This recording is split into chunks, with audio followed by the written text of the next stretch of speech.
a lot of the times if you get objections, it's not only about the objections, it's also how the call started.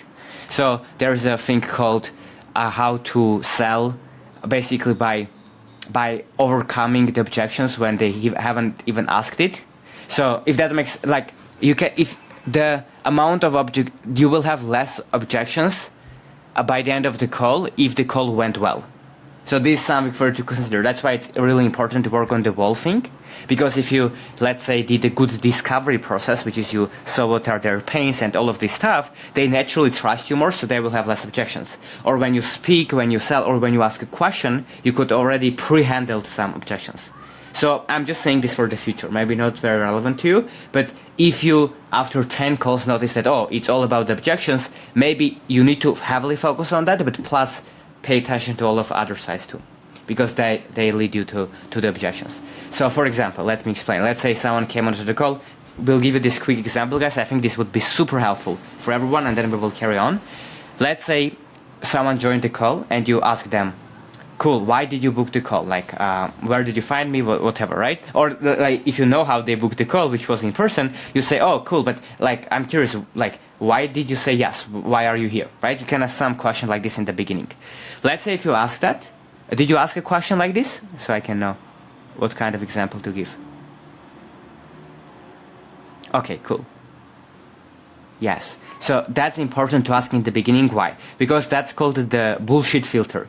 You kind of are trying to see what they're going to answer, so you can immediately confront if they're not answering it honestly. Let me give you guys a couple of examples. So lots of people are joining the calls, and when you ask them, cool, like why did you decide to take a time out of your day to be here, right, or to book this, or why this interested you? Lots of people say, oh, I'm just here to learn, right? If you say, oh, cool, and you just keep going, and you run the call, then you can spend 1 hour and in the end say, oh yeah, I was here to learn, and they leave.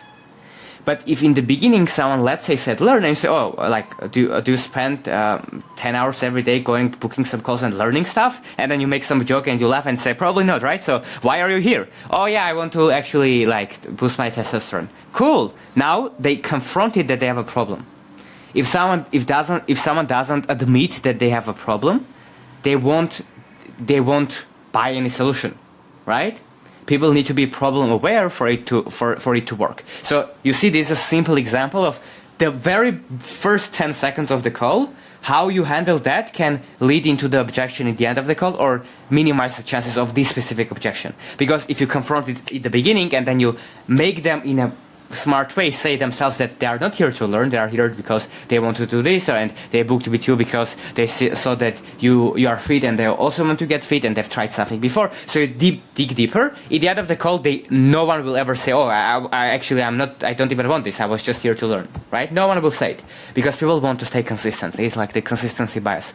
So I would, if I were you, Elijah, I think the number two things that you just need to focus on is to exactly do what you are doing right now, which is the YouTube videos. We will talk about this. Being a coach in communities where you can get some traffic, right? Trying it out. And one thing, by the way, for you to consider, if you join a couple of communities, you can use the same link for two communities. So you can literally do the same Zoom call. Let's say you do a group call, and it can be two if you don't have the time. If you have the time, you can do two separate ones as well. So just as a pro tip for you, you can do that and funnel people in, and you can also keep doing more of the real life situations. Because that can also work. Some of the really high quality people can come from that. So you basically do as much as you can to have as many conversations as possible, which is people booking calls with you or DMing you. And number two, you are just focused on sales at this point. That's it. Like, you review the script once again, you review your video. These two things are the highest ROI for you right now. The conversations and the sales. Now, a lot of these trainings are available for free with all of the templates, AI tools, private feedback for you to be able to implement in your business. And guess what? It's absolutely free. So if you're interested, the link will be down below in the description and you can apply to join there.